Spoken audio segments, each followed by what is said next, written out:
سپہر کے 3 بجے ہیں۔ السلام علیکم، یہ ریڈیو پاکستان ہے۔ ترنم حامد سے خبریں سنیے۔ اہم خبروں کا خلاصہ۔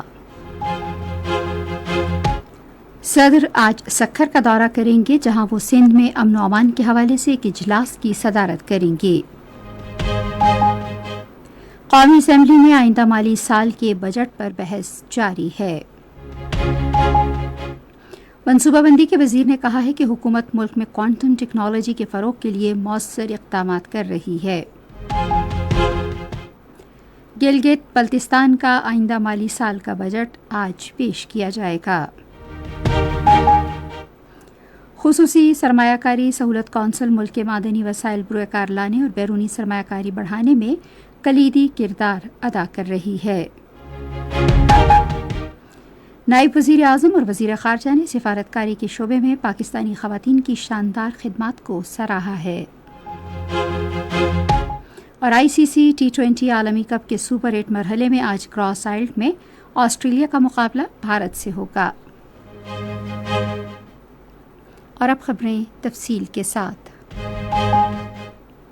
صدر آصف علی زرداری آج سکھر کا دورہ کریں گے۔ وہ صبح سندھ میں امن و امان کے حوالے سے ایک اجلاس کی صدارت کریں گے۔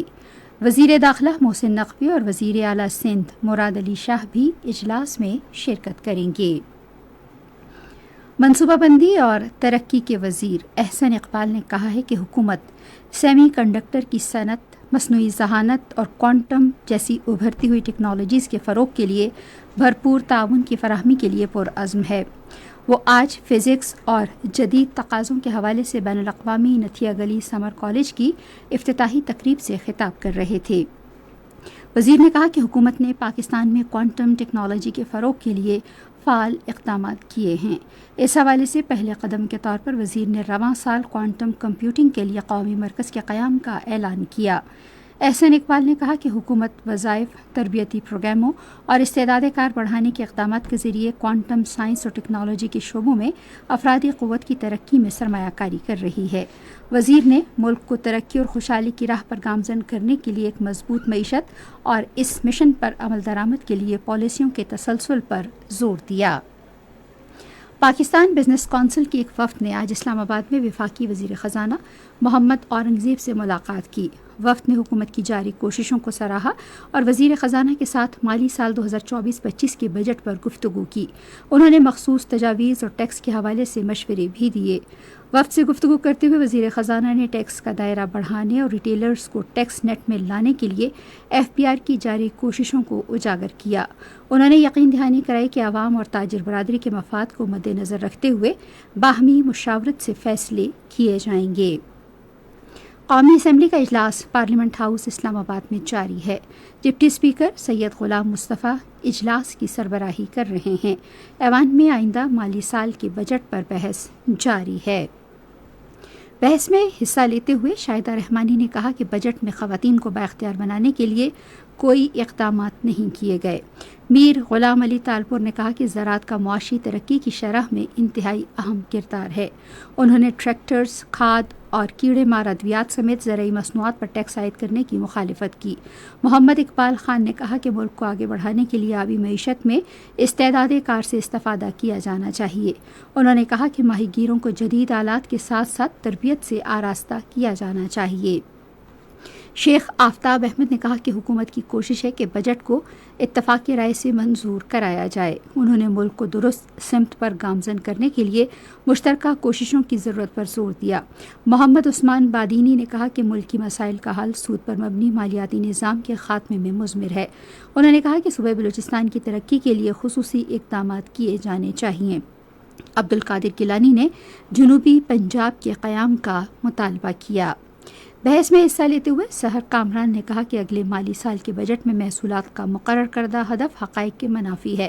وقاص اکرم نے بجٹ میں ٹیکس کے لیے کیے گئے اقدامات پر بھی تنقید کی۔ انہوں نے سوات میں مشتعل ہجوم کے واقعے کی بھی مذمت کی۔ غلام محمد نے فلسطینی عوام کو انسانی امداد فراہم کرنے کے لیے قومی اسمبلی کے اندر ایک فنڈ قائم کرنے کی تجویز پیش کی۔ گلگت بلتستان کا آئندہ مالی سال کا بجٹ آج سپہر 3 بجے گلگت بلتستان اسمبلی میں پیش کیا جا رہا ہے۔ گلگت بلتستان کے وزیر خزانہ انجینئر محمد اسماعیل مالی سال 2024 کا بجٹ پیش کریں گے۔ یہ خبریں آپ ریڈیو پاکستان سے سن رہے ہیں۔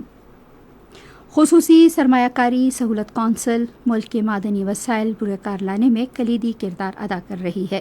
بہت سے غیر ملکی سرمایہ کاروں نے ریکوڈک منصوبے میں دلچسپی ظاہر کی۔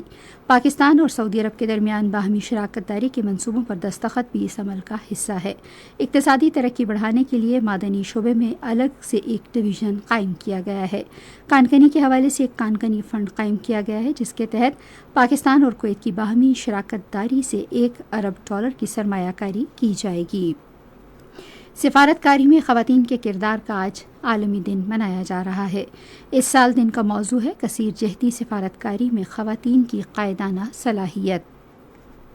نائب وزیر اعظم اور وزیر خارجہ محمد اسحاق ڈار نے سفارت کاری کے شعبے میں پاکستانی خواتین سفارتکاروں کی شاندار خدمات کو سراہا ہے۔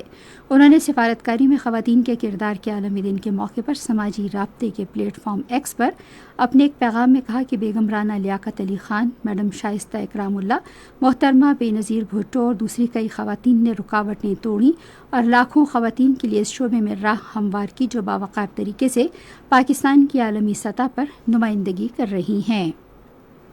پنجاب کی وزیر اعلیٰ مریم نواز شریف نے ہر ڈویژن میں مریم کی دستک اقدام کے تحت 65 خدماتی ادارے قائم کرنے کی ہدایت کی ہے۔ وہ آج لاہور میں ایک اجلاس کی صدارت کر رہی تھیں۔ اجلاس میں دستک پروگرام کی توسیع کی منظوری دی گئی۔ اجلاس کے دوران آگاہ کیا گیا کہ دسمبر تک اس پروگرام کی خدمات صوبے کے تمام اضلاع میں فراہم کی جائیں گی اور لاہور میں اس کے مراکز بڑھا کر 40 کیے جائیں گے۔ اجلاس میں پنجاب کے انفارمیشن ٹیکنالوجی بورڈ کے چیئرمین نے مریم کی دستک منصوبے کی توسیع کے بارے میں بریفنگ دی۔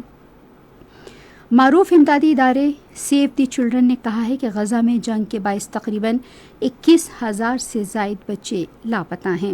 مشرق وسطی کے لیے ادارے کے ریجنل ڈائریکٹر نے ایک بیان میں کہا کہ غزہ بچوں کے لیے قبرستان بن چکا ہے۔ انہوں نے زندہ بچ جانے والے لاپتہ بچوں کی تلاش اور مدد کے لیے جنگ بندی کی ضرورت پر زور دیا۔ پیرس میں سکھ برادری نے بھارت مخالف مظاہرہ کیا جس میں فرانس میں جموں کشمیر ڈیموکریٹک فورم نے بھی شرکت کی۔ اس موقع پر مظاہرین نے بھارتی حکومت کی طرف سے اقلیتوں اور بھارت کے غیر قانونی زیر قبضہ جموں کشمیر میں بھارتی مظالم کو اجاگر کیا۔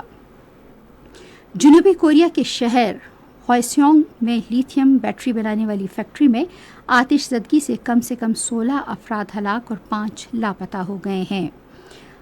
پاکستان کرکٹ بورڈ کے چیئرمین محسن نقوی نے کہا ہے کہ مقامی کرکٹ کے ڈھانچے میں بڑے پیمانے پر اصلاحات کی ضرورت ہے اور مقامی کرکٹ کو نچلی سطح پر بہتر کیا جائے گا۔ لاہور میں ایک اجلاس کی صدارت کرتے ہوئے محسن نقوی نے کہا کہ پی سی بی مقامی ڈھانچے کو بہتر بنانے میں مدد کے لیے پیشہ ور کوچ کی خدمات حاصل کی جائیں گی۔ انہوں نے ہدایت کی کہ بین الاقوامی سطح پر فرق ختم کرنے کے لیے کھلاڑیوں کی پیشہ ورانہ طریقے سے تربیت کی جائے۔ اجلاس میں مقامی کرکٹ کے معیار کو بہتر بنانے کے منصوبے کی بھی منظوری دی گئی۔ آئی سی سی T20 عالمی کپ کے سپر 8 مرحلے میں آج کراس آئلڈ میں آسٹریلیا کا مقابلہ بھارت سے ہوگا۔ میچ پاکستان کے معیاری وقت کے مطابق شام 7:30 بجے شروع ہوگا۔ ریڈیو پاکستان آج دوپہر 3:30 بجے اپنے قومی نشریاتی رابطے پر خلیفہ سوم حضرت عثمان غنی کے یوم شہادت کے حوالے سے دوسرا سیمینار نشر کرے گا۔ عنوان ہے حضرت عثمان غنی رضی اللہ تعالیٰ عنہ اور تدوین قرآن۔ اور اب موسم کی صورتحال۔ محکمہ موسمیات کی پیشگوئی کے مطابق آئندہ 12 گھنٹے کے دوران ملک کے بیشتر علاقوں میں موسم زیادہ تر گرم اور خشک رہنے کا امکان ہے، تاہم گلگت بلتستان، کشمیر، اسلام آباد، خطہ پوٹوہار، بالائی خیبر پختونخوا اور شمال مشرقی بلوچستان میں بعض مقامات پر تیز ہوائیں چلنے اور گرج چمک کے ساتھ بارش کا امکان ہے۔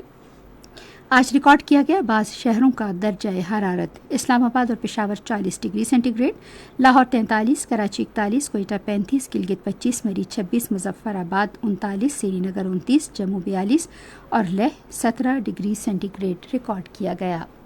اسی کے ساتھ خبریں ختم ہوئی۔ مزید خبروں اور تجزیوں کے لیے آئیے ہماری ویب سائٹ پر radio.gov.pk اور فیس بک کے link radio Pakistan news official پر براہ راست ویڈیو اسٹریمنگ بھی ملاحظہ کیجیے۔